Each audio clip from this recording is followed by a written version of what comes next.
22개의 언어를 배웠는데 그중 한국어가 제 인생을 바꿔놓을 줄은 몰랐습니다. 사람들은 종종 묻습니다. 어떻게 그 많은 언어를 배웠냐고요. 그런데 그보다 더 많이 묻는 질문은 따로 있어요. 그렇게 다양한 언어를 구사하는데 왜 한국어가 가장 좋았나요? 처음엔 저도 이 질문에 딱 떨어지는 답을 내리기 어려웠습니다. 그런데 지금은 말할 수 있어요. 한국어는 단순한 언어가 아니라 제 인생을 통째로 바꿔놓은 운명이었습니다. 안녕하세요.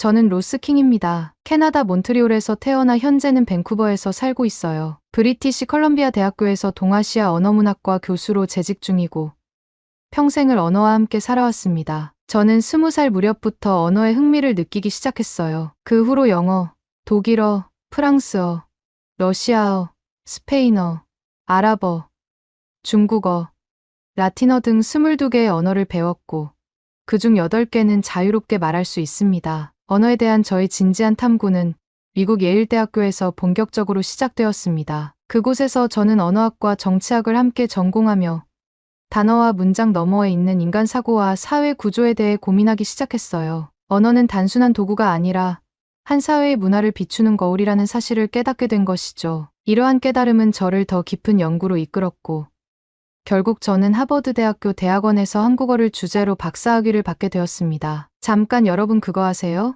여러분의 구독, 좋아요, 알림 설정은 저에게 가장 큰 힘이 됩니다. 클릭 한 번으로 제게 큰 힘을 주시길 바라요. 하버드에서의 연구는 저에게 완전히 새로운 세계를 열어주었습니다. 한국어라는 언어가 어떻게 형성되었고 어떤 문화적 맥락 속에서 사용되어 왔는지를 분석하며 저는 한글의 과학성과 한국인의 사고방식을 더욱 깊이 이해할 수 있었습니다. 이 과정에서 저는 단순히 언어를 배우는 사람에서 언어를 통해 문화를 읽고 전달하는 연구자로 성장할 수 있었습니다. 언어를 배울 때마다 새로운 문화를 만나는 기분이었어요. 마치 낯선 나라의 문을 열고 들어가 사람들과 직접 대화를 나누는 느낌. 하지만 한국어를 만난 건 정말 예상치 못한 방식이었습니다. 그 시작은 지금 생각해도 아주 특별했어요. 그날도 평소처럼 예일대학교 도서관 근처의 작은 카페에 들렀습니다. 중국어 수업을 마친 후였고 노트북을 켜고 복습을 하려고 했죠. 그런데 제 맞은편 테이블에 앉은 한 여학생이 무언가를 열심히 쓰고 있었어요. 저는 처음에 그게 일본어인가 싶었어요. 그런데 이상했습니다. 글자가 너무 정갈하면서도 부드럽고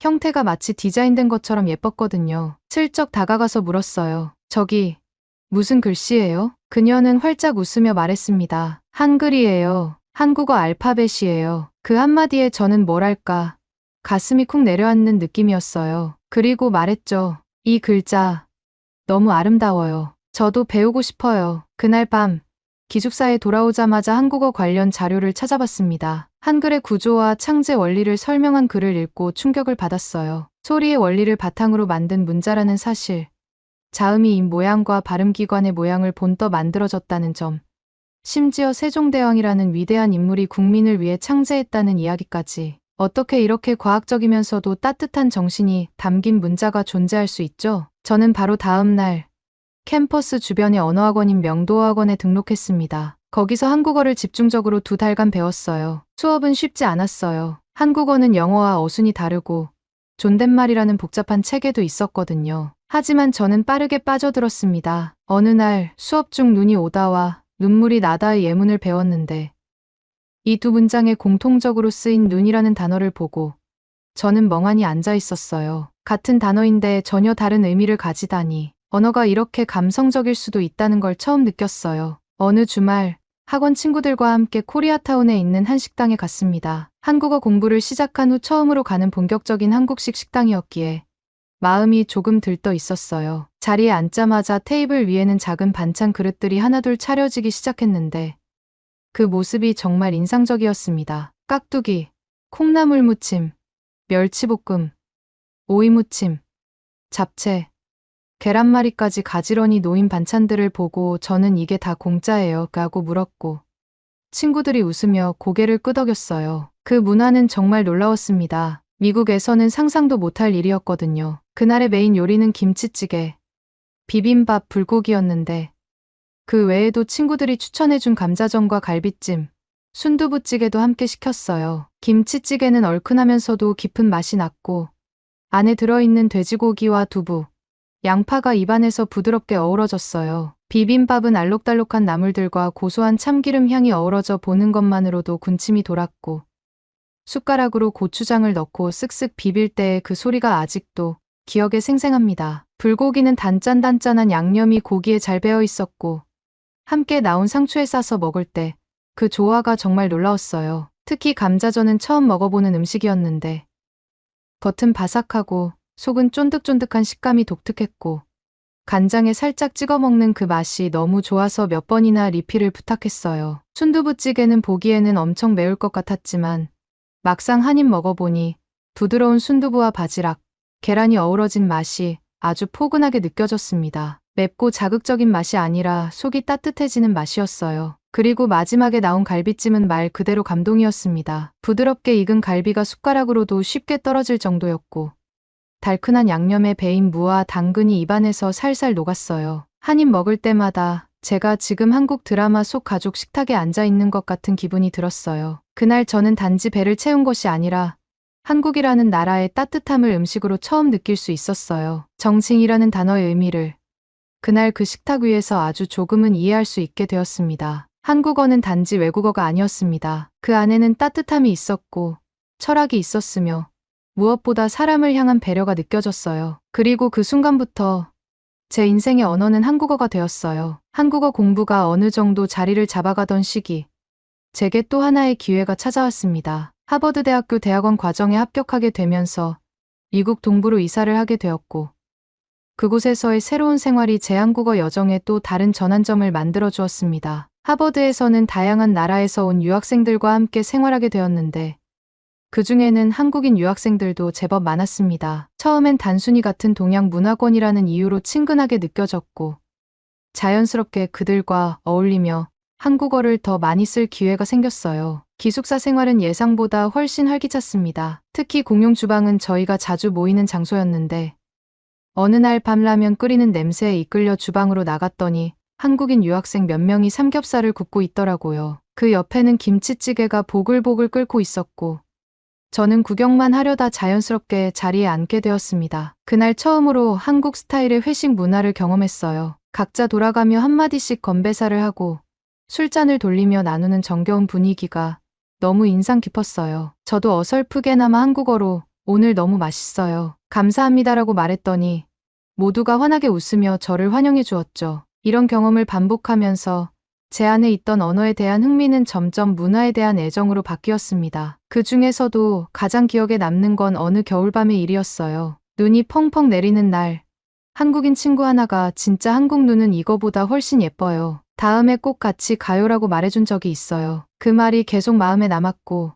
결국 저는 그 친구의 추천으로 다음해 여름, 처음으로 한국 땅을 밟게 되었습니다. 처음 인천공항에 내렸을 때 너무나 깔끔하고 정돈된 시설에 놀랐어요. 공항은 그 나라의 첫인상이잖아요. 그런데 그 첫인상이 너무 좋아서 기분부터가 좋아졌습니다. 공항 철도와 고속버스를 타고 서울 시내로 이동하면서 창밖 풍경을 바라봤는데 깔끔한 거리와 질서정연한 교통체계에 또 한 번 감탄했어요. 서울에 도착한 다음 날 아침, 제가 제일 먼저 한 일은 무작정 지하철을 타고 돌아다니는 것이었어요. 노선을 따라 여기저기 내려보기도 하고 시장이나 공원에 들러 구경도 했습니다. 무엇보다 감동적이었던 건 사람들의 친절함이었습니다. 지도를 들고 헤매고 있을 때 한 아주머니가 다가와 어디 가세요? 라고 물어봐 주셨고, 제가 발음이 어색한 한국어로 설명을 하자 직접 목적지까지 데려다 주셨어요. 그분이 손수 건네준 뜨거운 호빵 하나 덕분에 그날은 진짜 마음까지 따뜻해졌습니다. 또한 서울 한복판에 있으면서도 공원이 많고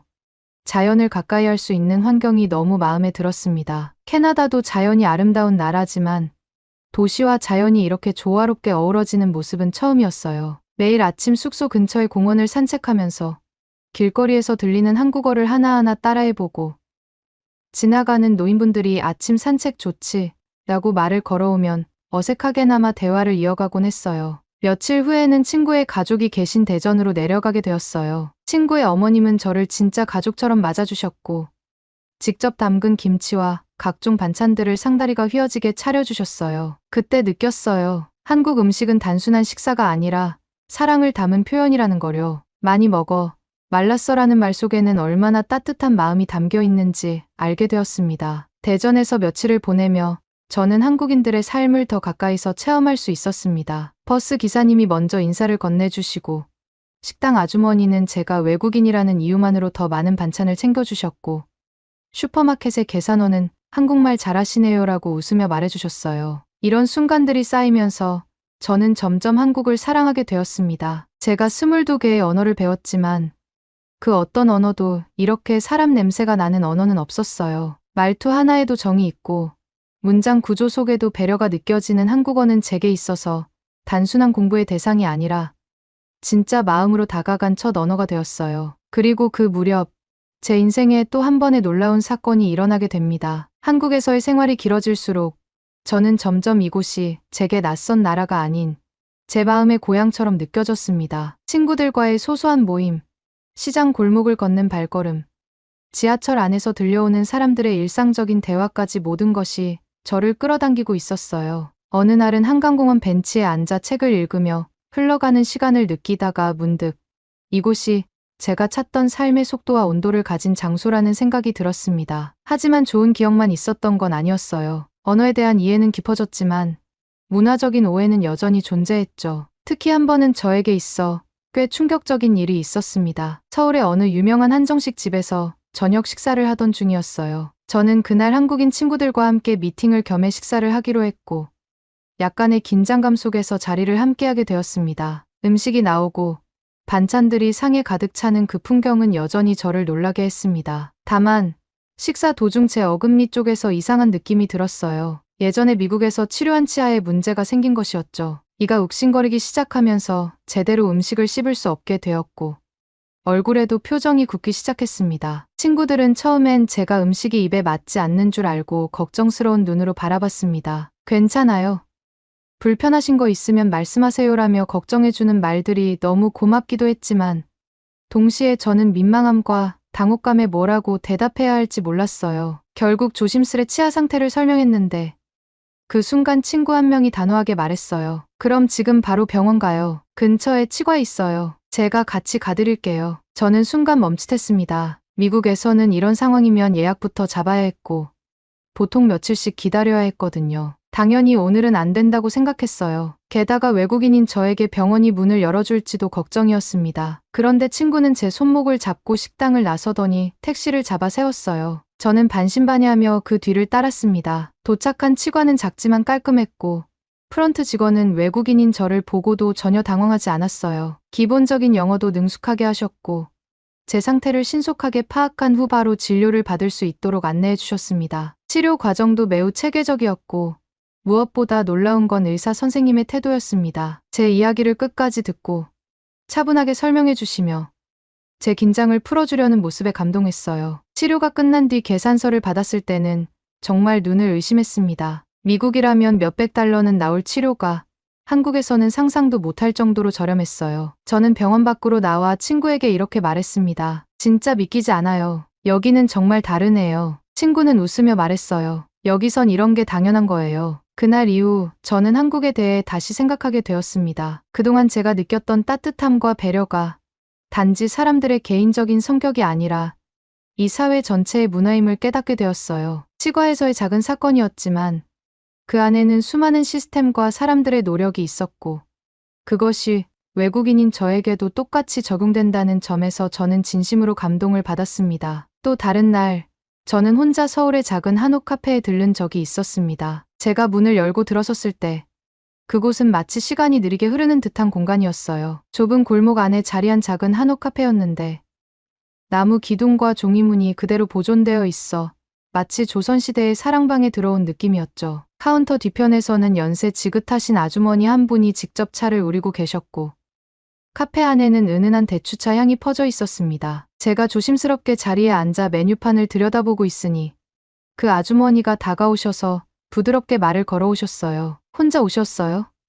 어디서 오셨어요? 저는 어색하지만 정중하게 캐나다에서 왔어요. 한국어 공부하고 있어요라고 대답했죠. 그랬더니 아주머니가 눈을 동그랗게 뜨시며 환하게 웃으셨습니다. 아이고 세상에, 한국말 참 잘하시네요. 발음도 곱고 말도 예쁘게 하시네. 그 따뜻한 한마디에 저는 얼굴이 붉어졌고 괜히 마음이 간질간질해졌어요. 차를 주문하고 책을 펼쳐놓고 있었는데 잠시 후 아주머니가 쟁반에 무언가를 담아 다시 오셨어요. 이건 제가 아침에 직접 만든 약과예요. 그리고 이건 간말랭이인데 시골에서 직접 말린 거예요. 그냥 드셔보세요. 외국에서 오셨으니까 한국 맛 좀 느껴보셔야죠. 그 쟁반에는 노릇하게 튀겨낸 약과 몇 개와 말랑말랑하게 잘 말린 간말랭이 몇 조각이 정갈하게 담겨 있었어요. 약과는 입에 넣자마자 꿀의 은은한 단맛이 퍼졌고 겉은 바삭한데 속은 쫀득했어요. 간말랭이는 단맛이 깊고 부드러워 혀끝에서 사르르 녹았죠. 아주머니는 제 반응을 보시더니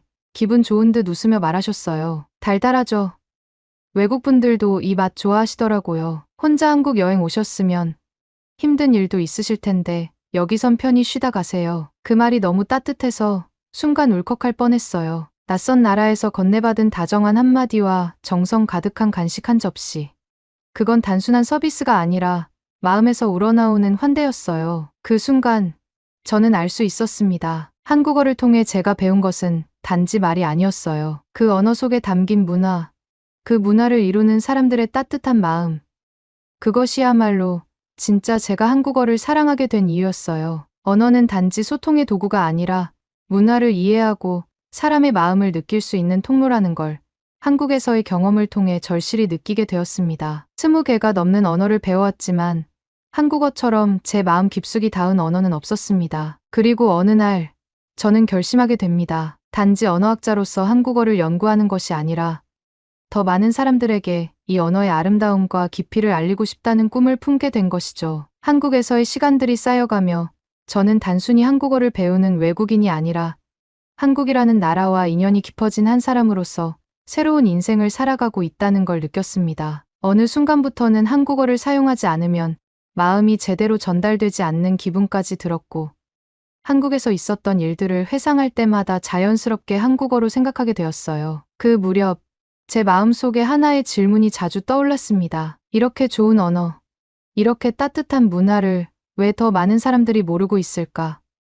왜 한국어는 그 가치에 비해 세계에서 덜 알려져 있는 걸까? 그 질문은 곧 하나의 목표로 이어졌고 저는 그해 여름 미국으로 돌아가면서 한 가지 결심을 하게 되었습니다. 한국어의 매력을 더 많은 사람들과 나누고 싶다는, 그리고 한국어를 통해 세상과 한국을 연결하고 싶다는 생각이 제 안에서 아주 단단하게 자리 잡았습니다. 그래서 저는 미국에 돌아오자마자 계획을 세우기 시작했어요. 언어 캠프, 그것도 오직 한국어만을 사용하는 캠프를 만들어 보자는 생각이었습니다. 처음엔 주변에서도 고개를 갸웃했어요. 왜 굳이 한국어냐고, 수요가 많지도 않은데 가능하겠냐는 반응이 많았어요. 하지만 저는 확신이 있었습니다. 제가 한국어를 통해 경험한 감동과 사람들의 따뜻함은 언어라는 벽을 넘을 수 있는 힘이 있었고 그 힘을 믿고 싶었습니다. 준비 과정은 결코 쉽지 않았습니다. 적당한 장소를 찾는 것도, 참가자를 모집하는 것도, 커리큘럼을 짜는 것도 전부 처음 해보는 일이었어요. 그런데 놀랍게도